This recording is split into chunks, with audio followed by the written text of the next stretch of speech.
it's a kind of trust and a collaboration. So if you want to do business in any, for example, if Europe want to do good business in Southeast Asia, even maybe you want to do business in Australia, then you have to go to Australia to build up this, how to collaborate with local partners, including suppliers, including customers, including the local employees. So only with that, then you can be successful. And you think this will still be possible, even though there are now maybe a trade agreement within Asian countries, and that it might be maybe more difficult than to just enter and get local as an international foreign company in Asia? You know what I mean?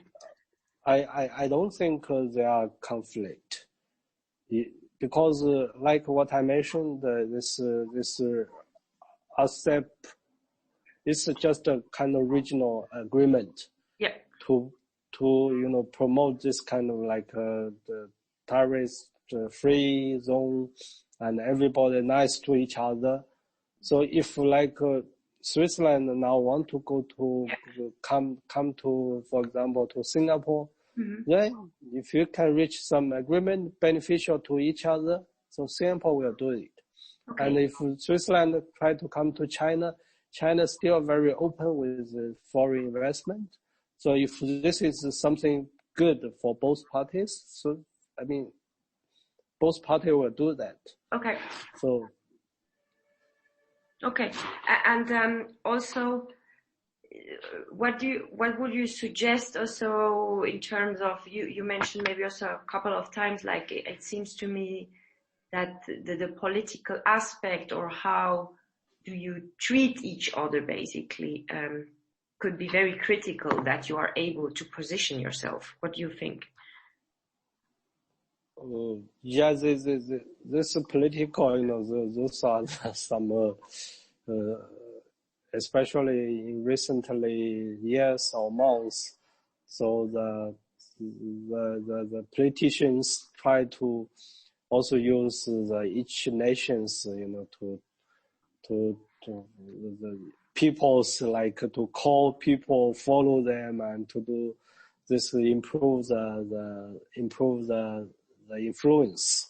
So this is naturally everywhere, every party, if they want to control the so this is something. But I mean, finally, the country, between country and country, there's no, I don't know if you have this kind of say that there's no long-term enemy. The only long-term benefit. If the benefit between each other, I mean, finally, they will somehow reach agreement or do the business. But today, with some maybe short-term strategy, or with kind of like we said, already last for quite some years, this kind of argument or trading war, so it cannot be stopped by one day. But I trust maybe it will be, back to track, at least for some areas, not everywhere. Maybe like a high technology stuff will be continue with more even serious war. But with the normal commodities, normal business will come back to the track. Mm-hmm.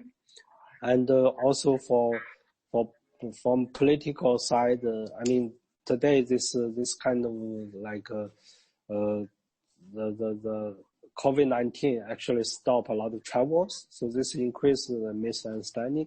I mean, with the situation become better, so people will travel more, so there will be more meetings, and there will be more like shared opinions. This I personally believe this. That's very nice. Yeah, that's true.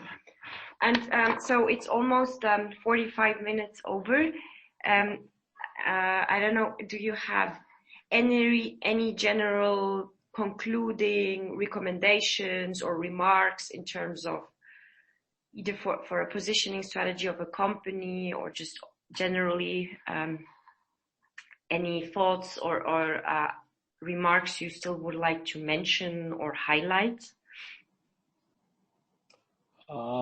Yeah, I mean, if you since your thesis talk about the globalization, the deglobalization, and also the trend of international positioning strategy in RCEP or this kind of things.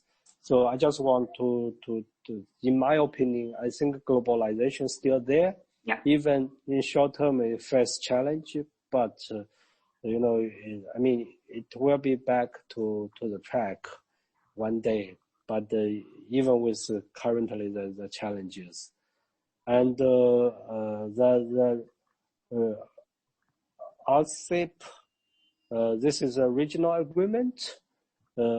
However, so maybe if you are not part of this RCEP agreement, so for example, if now China want to do business with Australia because this RCEP, so maybe that they can simplify many process. Mm-hmm. They don't need to talk about tax. They do not need to talk about many other commercial terms because everybody follows this agreement.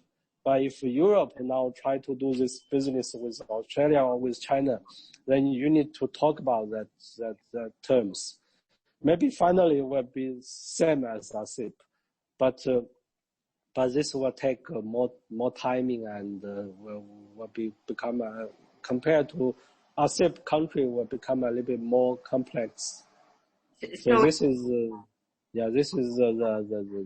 reason, the fact.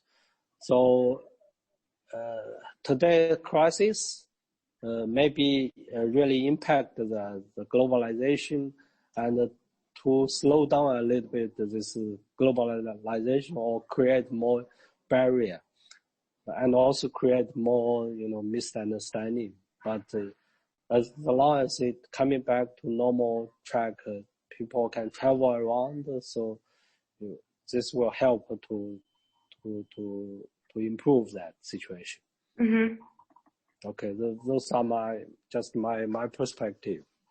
Yeah, absolutely. That's very interesting. So yeah, no, that's very, very interesting. And generally, thank you very much. It was been very, very interesting. And it's a wonderful, great opportunity for me to be able to interview an expert like you.